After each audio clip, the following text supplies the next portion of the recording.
and I won't back down. Hey, baby, there ain't no easy way out. Hey everybody, thanks so much for joining us right here on The Right View. Great show tonight. You do not want to miss this. But before we start, I want to tell you quickly about one of our sponsors. Our country is facing so many problems these days under Joe Biden. The last thing any of us need is more to worry about. Unfortunately, we now have to fear losing our freedom and privacy with the Democrats' new push for a digital dollar that could allow the government to tell us what we can and cannot buy with our own hard-earned money. That's why I'm encouraging every one of you tuning into the show right now to get The Secret War on Cash, an insightful report created by my friends at Swiss America. With this report, you'll find out how to protect yourself from the threats facing our freedom and your hard-earned money. The report is available right now to my listeners free of charge. Just call 800-289-2646 or visit www.swissamerica.com/Trump for your free report.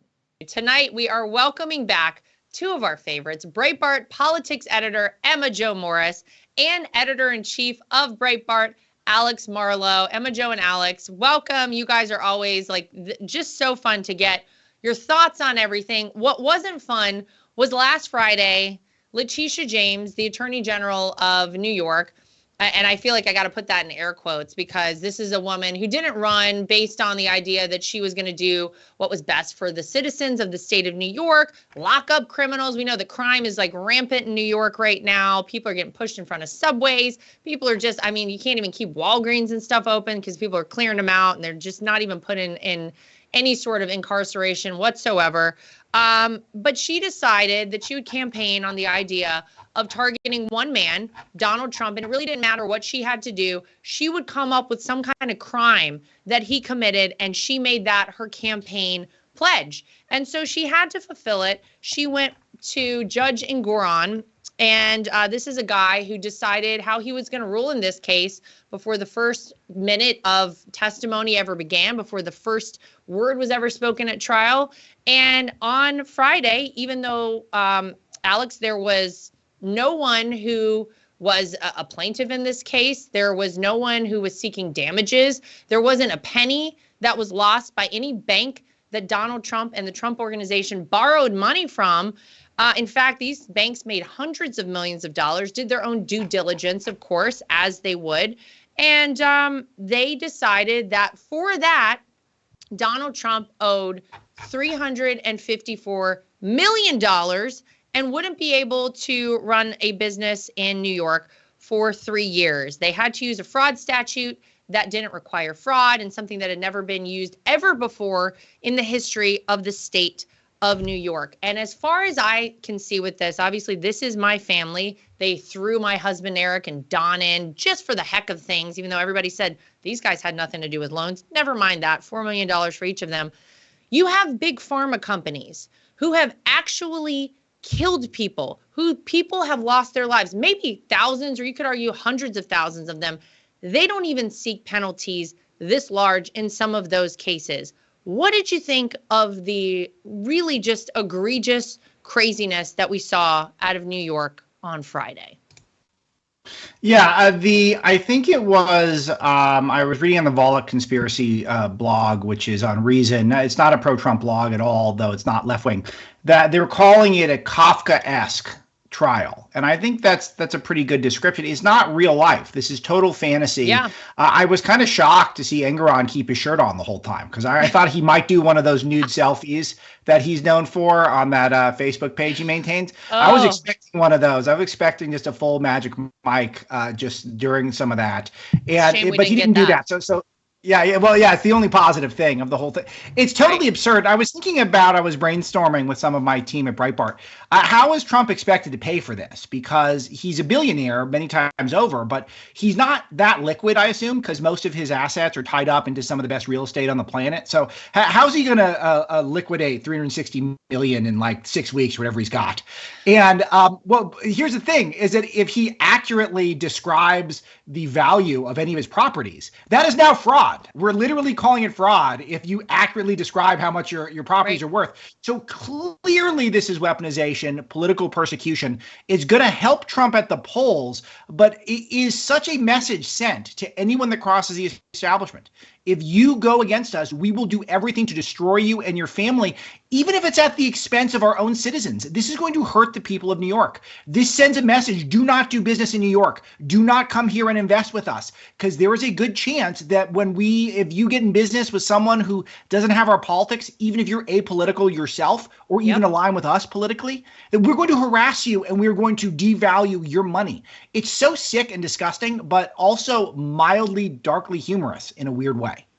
Well, I hope there's some humor on the other side of it, because honestly, sometimes you have to laugh to keep from crying, Emma Jo, with some of this stuff. Here's what my father-in-law said whenever he was asked about it. He said, this is a case that should have never been brought. Absolutely correct. And I think we should be entitled to damages. Now, what people have to remember, we're talking about, okay, $350 million. But you also, if you take out a bond on something like that, you have interest on that, right? Think about the interest on that amount of money. Also, think about the money that has already been paid to the legal team that my father-in-law has had to pay for throughout this absurd, ridiculous circus trial of sorts. And think about how that would be to pay for that kind of thing. Yeah, he should seek damages. First of all, of course, they're going to appeal this. It is just so outrageous, this amount of money, all of it, the whole thing, that yes, I think clearly on appeal, something hopefully will be done that is proper and just in any sense. But I believe he should be entitled to damages. You also have to think about the fact that, like Alex just said, New York State is, just hemorrhaging people and hemorrhaging businesses. Actually, they have lost somewhere in the neighborhood of like $2 trillion in the past 4 years from the businesses that have left New York.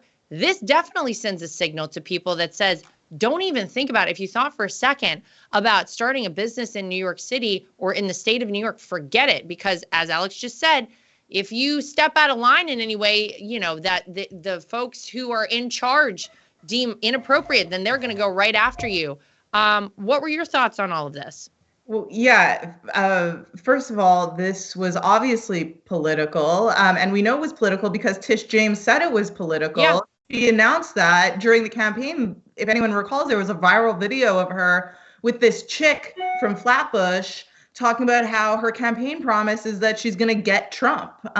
So this was a trial that was the promised trial of to target an individual who has business in the state. The Tish James promise. The judge actually did the LARP. And you guys absolutely are. You guys, whatever. I get, your husband did get it. Yeah, might as well. So you too. Yeah. But yeah, of course you guys are entitled to damages. You don't get to just say, I don't like this person, so I'm going to launch this massive legal headache and try to bankrupt them. Aside from the fact that, I have family in real estate. My parents know a lot of people in real estate, and everybody is kind of talking about this in that community and very freaked out because, as you said, this is, I think, the most important thing, or at least the thing that kind of was the shot heard around the business community, especially in the real estate community, was this was a victimless crime. Nobody had pressed charges. Nobody had filed a lawsuit. The bank made money. The bank did their own appraisal, as is always done. People leverage against their property all the time in this business. New York is a hub for this business, and people are freaked out. Kathy Hochul was like, "Oh no, this isn't a because Kathy Hochul, that was a buried lead where Kathy Hochul kind of said, just out of the blue, "Don't worry, it's just Trump," which is what is supposed to mean? What is that supposed to mean? So you again are affirming what Tish James initially said, which is we're just trying to get Trump and we're just going to pull it whatever we can to get him. But aside from that, people who are in the industry are not interested in this. They are not interested in getting nailed for $500 million because of a whim. So the fact that this whole thing has opened up the justice system to that criticism, or at least that perception, is like a 5-alarm fire for New York. As you said, we're bleeding people living here. We're bleeding business. And the taxes are already high. It's not like it's a totally hospitable environment for business and for a right-wing populist. but like it was already getting bad, and now this, I think, has people really spooked. I don't see, this wasn't smart. No, it wasn't smart on a lot of fronts. You're right. Kathy Hochul went on with John Catsimatidis on WABC radio, and he said to her, he said, if they can do this to the former president, they can do it to anybody. And her response, you're right, Emma Jo, was people were like, hold on, so you admit that you targeted Donald Trump because he's Donald Trump. She said, I think this is a really extraordinary, unusual circumstance that the law-abiding and rule-following New Yorkers who are business people have nothing to worry about because they're very different than Donald Trump and his behavior. I'm sorry. It is an extraordinary circumstance and an unusual circumstance, but the extraordinary and unusual circumstance is that you had an attorney general of the state of New York running on targeting a private citizen in the state. Yeah, no, it's really amazing. And by the way, the article you guys wrote on Breitbart, I like to go kind of check out comments. I talk about this a lot because I get a vibe for kind of where people are and things, oftentimes from the comment section of a lot of articles that I read.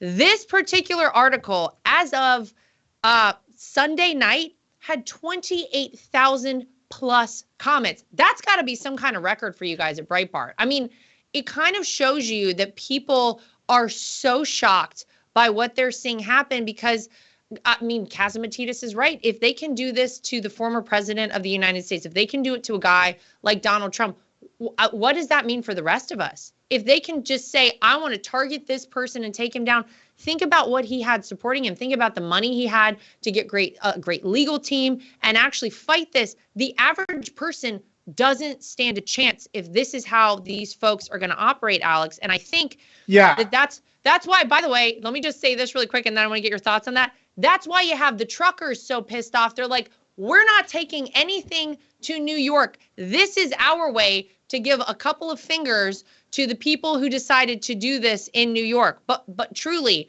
people feel helpless and hopeless at this point. Yeah, you're connecting a lot of really important dots here. It's when Catsimatidis says that if they could do this to Trump, they could do it to anyone, and Hochul not understanding that.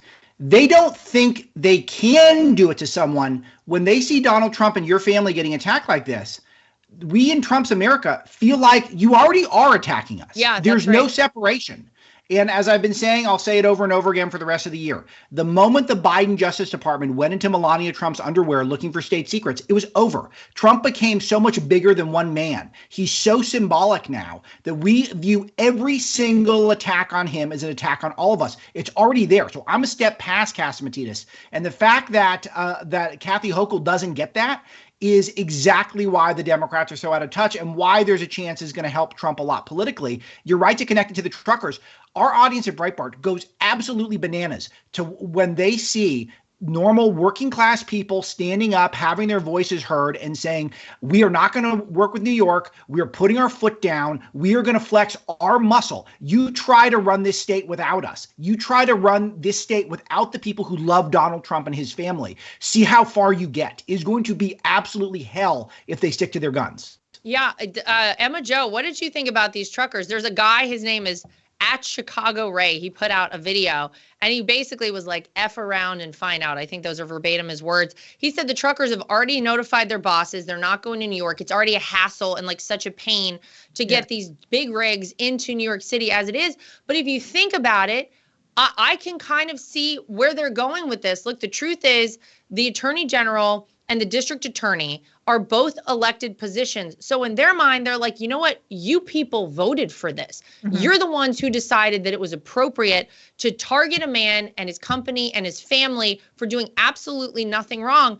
If that's the way you're going to operate and those are the people you're going to vote in, we're going to choose not to deliver the goods that you need into the city of New York.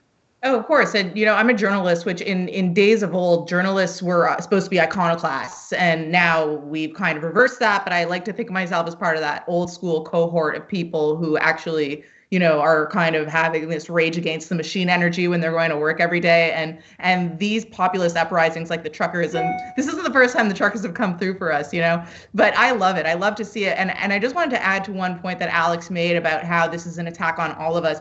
It is an attack on all of us in the way that Alex described, but I think that there's also another side to that coin, which is it's also an attack on all of us who use 1 cent of public resources in New York on targeting this on this nothingness when you have literally child labor happening in plain sight in the subway. You have people beating the shit out of cops in Times Square. You have rampant crime. You have panhandlers. You have muggers. You have the shaving cream and the toothpaste at the pharmacy locked up because of theft. I mean, it's an attack on all of us because it's putting resources that are meant to keep us safe. You know, like the justice system does have a purpose. I know that it's hard to remember when that was the case, but it actually is still the case. The justice system has a purpose and law enforcement has a purpose. And every moment that they're spent trying to rummage through paperwork at Morgan Stanley or wherever the banks were that were giving these loans that got all the money back and then some, they're not using those resources to actually keeping New Yorkers safe, law-abiding New Yorkers safe. So it's a symbolic attack on all of us. And I think it's actually literally an attack on all of us because you're letting crime flourish. Yeah.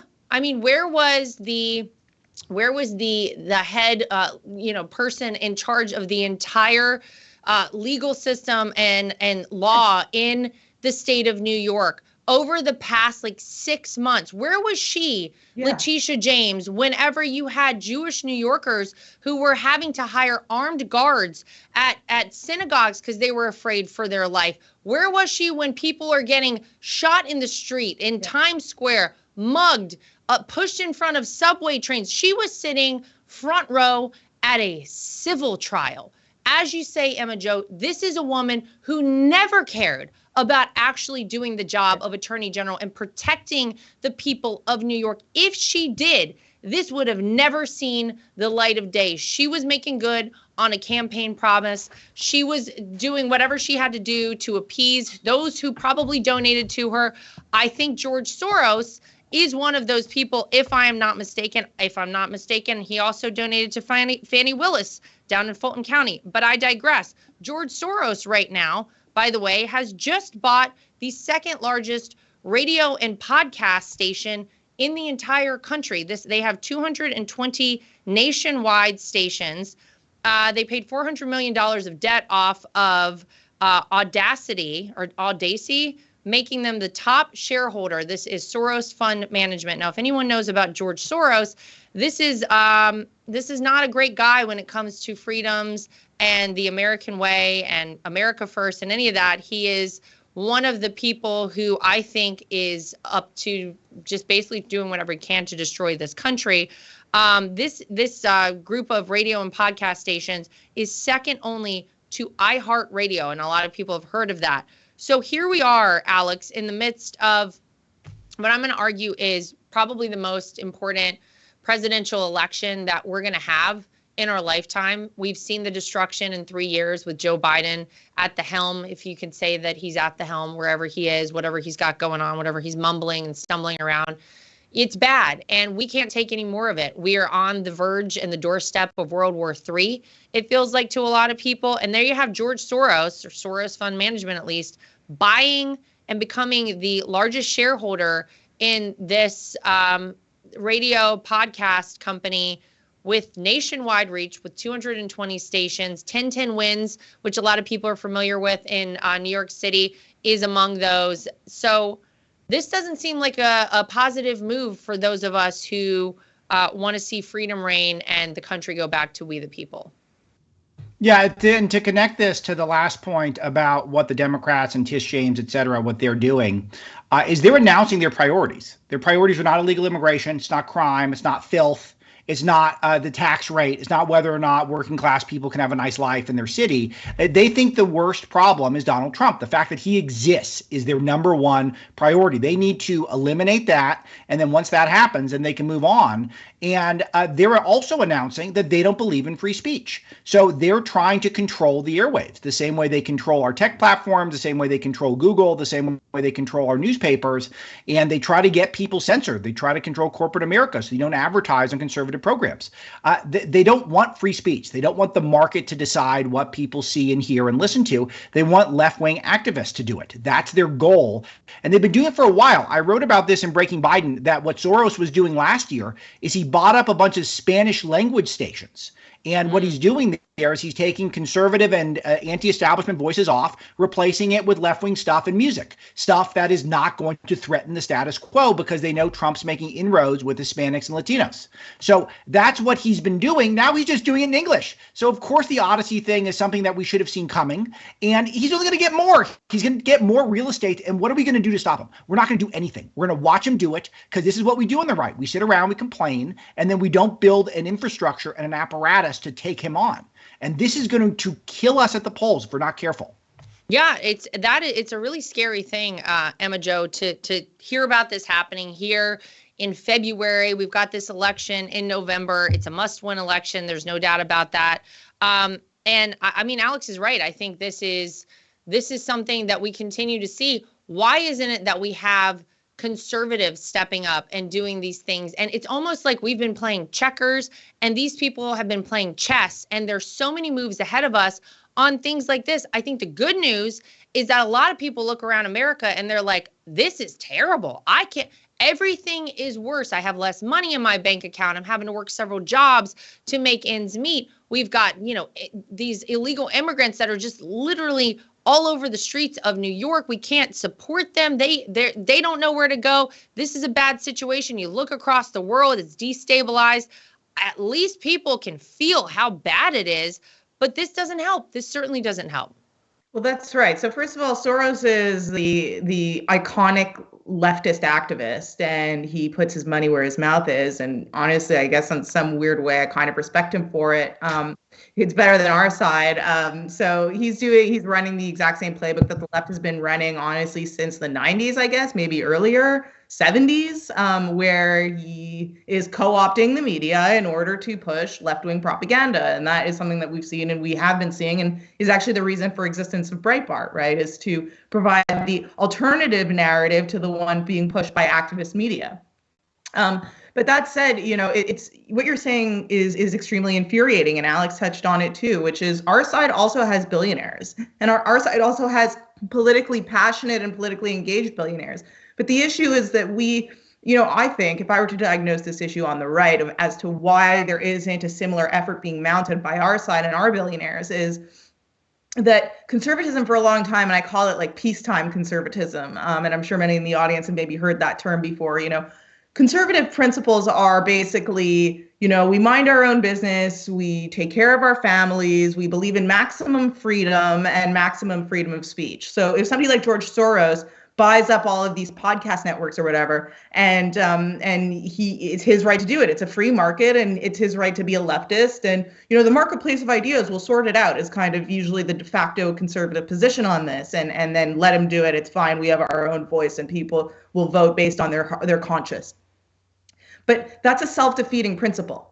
Because when you allow everybody to do it, like if you allow everyone to do what they want and the left doesn't take the same tack, which is everybody can do what they want. No, the left's tack is we will crush you, and we will accrue power and more power in order to crush you and then accrue the power that you once held. And if you don't believe us, look at what we're doing to Donald Trump, and you can see what we could potentially do to you. Exactly. Just check it out. So you have one side that has that attitude, and then you have the other side that's kind of loose and live and let live and maximum freedom. Well, then the other side ends up having a principle that is self-defeating. And the faster that conservative billionaires and people in conservative media understand that, the faster we can maybe start to think about the next step of how do we deal with this and how do we mount some sort of real opposition to this. Because as of right now, it's like, well, George Soros gets his voice and Breitbart gets their voice. And it's like, no, that is not the same. That is absolutely not the same. That's like a whisper at a rock concert. It is not the same. We don't just have two voices. It's like, well, no, because the rock concert is going to drown out the whisper. Yep, exactly right. Well, that brings us to having a lot of work to do over the next 9 months or so, because we've got all of this to contend with. This is an interesting story. I want to talk about it. The 90-year-old woman who volunteered for the Multiple Sclerosis Society for 60 years was asked to resign from her position for the most absurd reason. Nobody move. We're going to talk about it on the other side of this break. All right, I hate to interrupt the show, but I want to tell you quickly about one of our sponsors, Balance of Nature. If you know anything about me, you know that I take my health very seriously. With each year that passes, the goal of staying in my healthiest and best shape takes on more and more importance. Feeling good is something that I don't take for granted. It has become an essential goal for me every single day. That's why I take Balance of Nature supplements. Balance of Nature receives over 1,000 success stories every single month. They have hundreds of thousands of customers who've purchased billions of capsules of their fruits and veggies over the past 20 years. Their products are gluten-free and non-GMO, and they contain no added sugars or synthetics. If you're looking for something to make you feel better naturally, you should give Balance of Nature a try. In fact, you can order today. And whether you order online or call them directly, you can use the promo code Lara, that's Lara, to get a special offer of 35% off your order. Call them at 800-246-8751 and use the discount code Lara, or order online at balanceofnature.com and use discount code LARA to get 35% off. If getting more serious about your health is something you've been wanting to commit to, I highly recommend that you check out Balance of Nature. All right, Mike Lindell and MyPillow employees want to say thank you to my listeners for all of your continued support. And to thank you, they are having an overstock clearance sale right now for the best prices ever when you use promo code TRUMP and you get free shipping on your entire order. Take advantage of this sale and get 50% off the MyPillow 2.0 or the brand new flannel sheets that just arrived and will not last long. You can also get 6-pack towel sets for only $29.98. Take advantage of the free shipping on larger items like mattresses and mattress toppers, all of course made 100% in the USA and on sale for as low as $99.99. Everything is on sale, from the brand new kitchen towels, which have the same technology as the bath towels and actually absorb, dog beds, blankets, couch pillows, so much more. To get the best specials ever, go to mypillow.com and use promo code TRUMP or call 800-624-3945, 800-624-3945, and get free shipping on your entire order while supplies last. All right, so this lady's name was Fran Itkoff.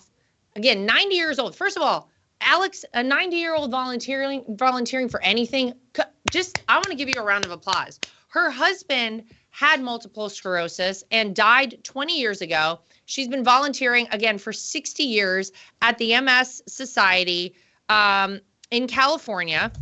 And this is your home state right now, Alex, is where you live. She won multiple awards for her volunteering efforts. And then they asked her, they said, when you reply on an email, we really need you to put your pronouns at the end of your email signature. And she was like, I don't really understand what that is. So she didn't do it. So then they sent her a very strongly worded letter that says, I hope this email finds you well. We appreciate your dedication and contribution as a self-help group leader with our organization. As we discussed earlier, after thorough review of our guidelines and standards, it's come to our attention that there's been a failure to abide by our diversity, equity, and inclusion guidelines during your time as a volunteer. And based on this situation, we've made the decision to have you step down from your volunteer position effective immediately. What? Alex, what?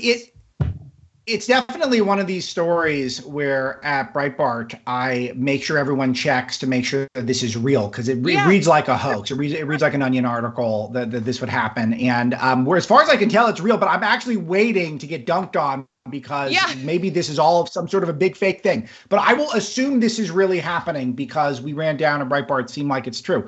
But my first thought of, I love how diversity never includes things like, 90-year-old disabled women who would volunteer with the organization for like 60 years.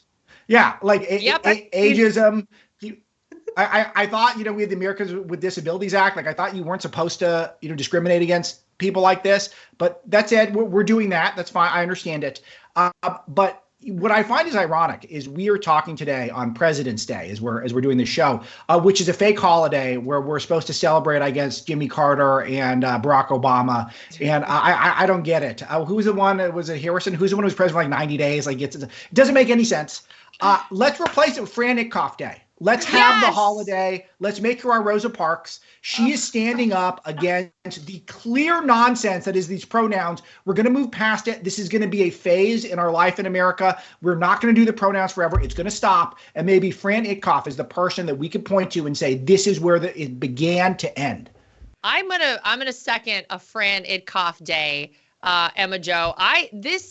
She was a volunteer. They didn't pay this woman a penny. Think about 60 years of your life volunteering, and then one day someone's like, you know what?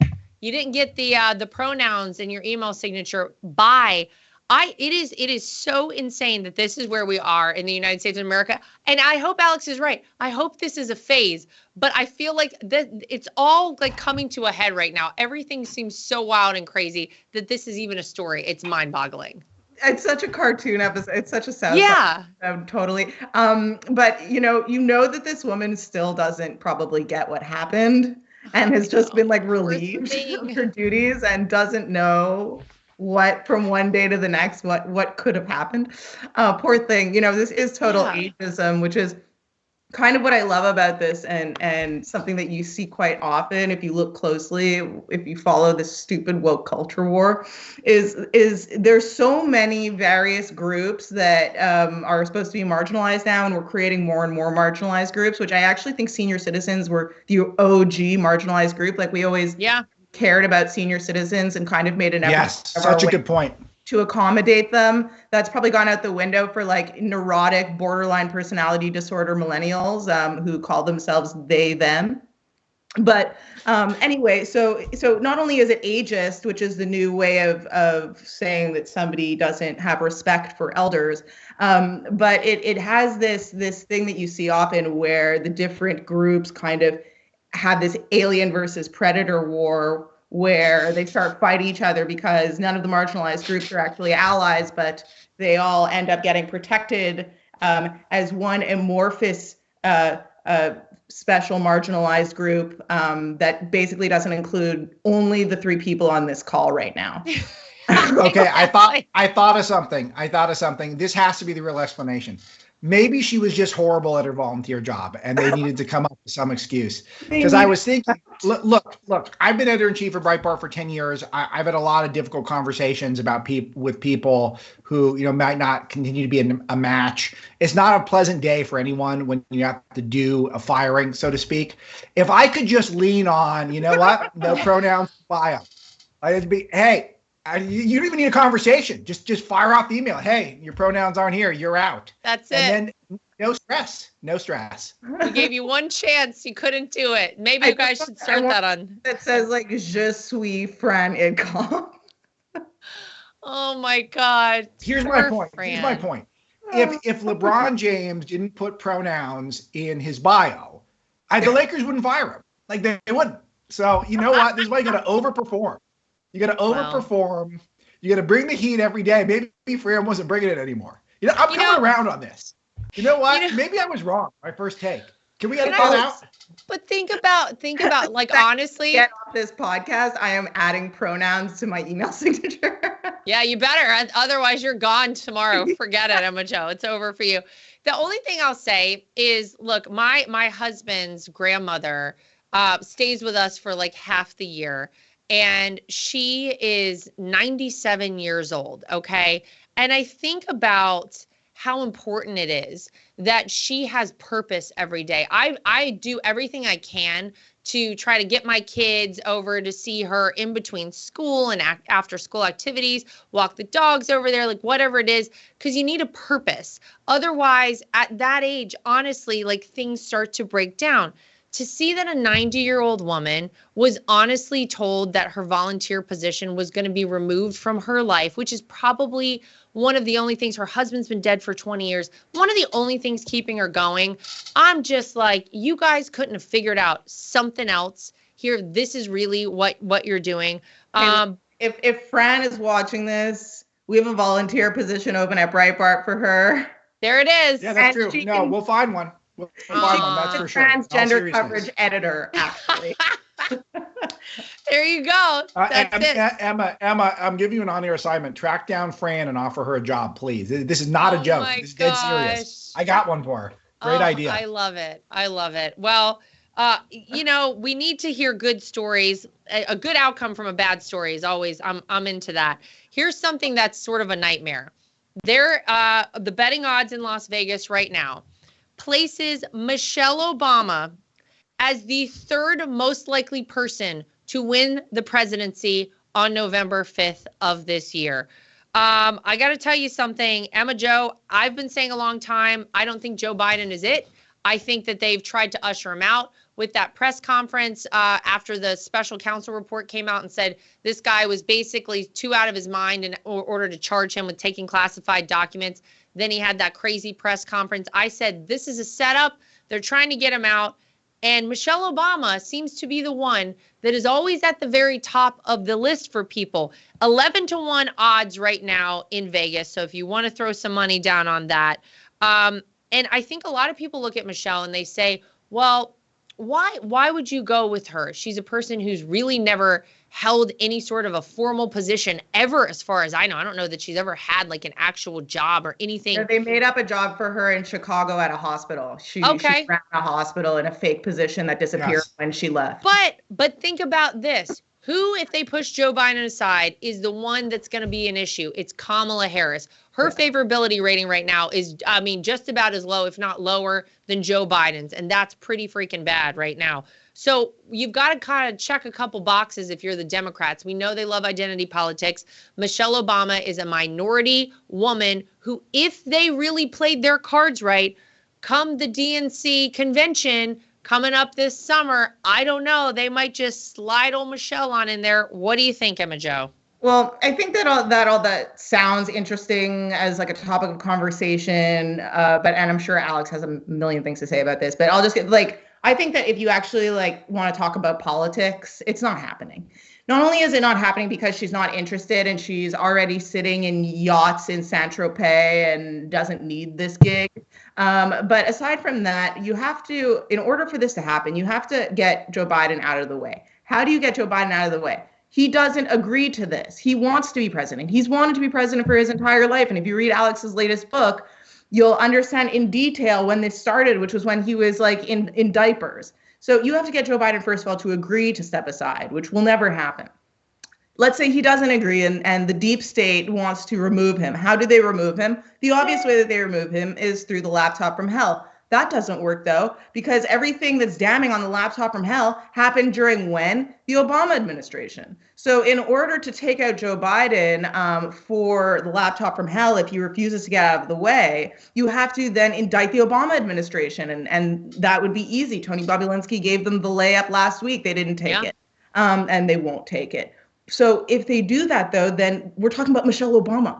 So and the Obamas themselves are, as is the reason we're having this conversation, a golden calf for the left. They will not let any of this get anywhere near the Obamas. So as far as I'm concerned, Joe's just there. There is no way to excavate him from this position. And then that's right. You have Kamala Harris, who is there. She is still there. She has all the Silicon Valley money. I guess not that Michelle Obama would have any problem getting that money from her, but still realistically, no, I don't see it. Okay, well, here's the funny thing. The article I was reading about this, the author was it was a really funny read. The author says she's never articulated any policy views outside of her Candyland authoritarian campaign to ban strawberry milk from school lunches. Alex, so we really don't know where she stands on a lot, because anytime anyone asks her, she's always like, all we know is when they go low, we go high. Okay, yeah. Michelle. Yeah, right. What do you think, Alex? Yeah, this is just pie in the sky, hot takes, not based in reality. Michelle Obama will not be the nominee this time. I kind of want to put put a marker in the sand. I don't think she will be president in the next 10 years. I think that there's a chance that could change, because she could change her mind, drop of a hat. But as of now, she's demonstrated zero interest in this job. None. She doesn't like this country. She doesn't want to lead this country. She doesn't want to go fly around the world and negotiate with Putin and take all these horrible dictators seriously like Xi Jinping, which is the job. That is the job. And Donald Trump's got the personality to do it. Joe Biden has the personality to do it. Barack Obama had the personality to do it. I see no evidence Michelle Obama wants anything more than to be able to make podcasts and to write self-help books and to pile up money on the beach. And until that changes, she's not going to be the nominee. So the reason why she's a fantasy is because she probably could get the whole Democrat Party on board if she wanted to do it. If she made her voice heard, I really want to do this. I think she could probably pull it off. But the missing piece is there's no evidence she wants to do it. Once that emerges, Lara, I'll come back on your show and I'll say this is a real threat because she probably could win. She's not a guarantee to win. She is not a guarantee to win at all. But she maybe could do it. So that's why we fantasize about it, because a lot of the other names people are throwing out can't win. So they're just pointless to talk about. She's worth talking about because she could win. But there's a key ingredient. Does she want to be president? I see no evidence of that. Yeah, I know she told Oprah, I don't even remember how long ago it was, that she didn't want to do it. But some what is it? So did my father-in-law. But what he said was, I would only do it if I felt like, basically, what did he say? I would only do it if things like got. My country needed it. Yeah, essentially. And man, do we need it right now? So only if things got so bad, I had no other option or something. Yeah, but that's that's just a great soundbite, though. That's an awesome answer. Like, this is where the Obamas are good. Is like, that's a great soundbite. But it doesn't mean she literally wants to go upend her rigorous schedule of getting things ghostwritten for her on the beach to go to, some sort of stupid UN summit halfway around the world where nothing gets done. She doesn't want to do that. Who wants to do that? Very few people want to do that. No, believe me, if there was any thought of politics in the future of any of the rest of us in the Trump family, I'm all set right now. It's just realistically, like, you have to be fair. It's a less good gig than what she has now. Yeah, that's true. That's true. So it's old Joe. The clue is in like, Spain. Why do it? Yeah. Yeah. Look, she could change her mind down the road.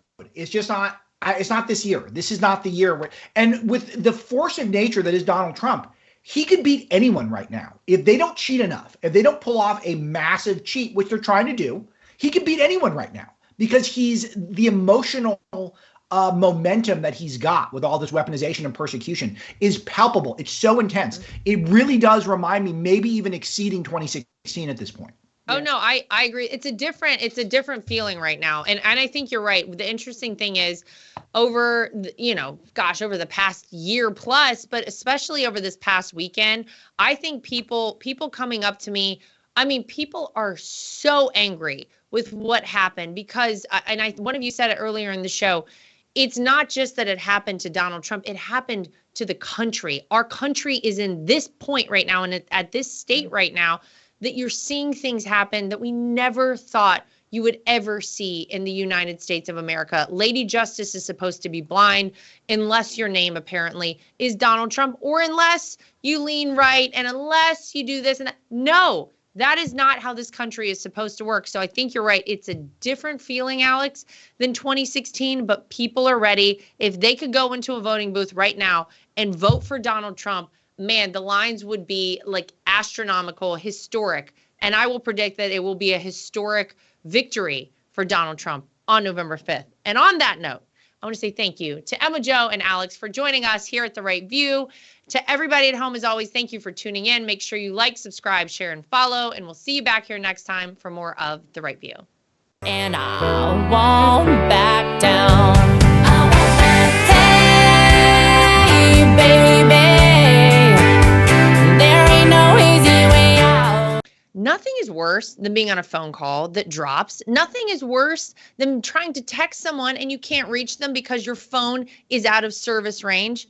And nothing is worse than supporting these major corporations and companies who don't support us. That is why I love Patriot Mobile. They are America's only Christian conservative wireless network.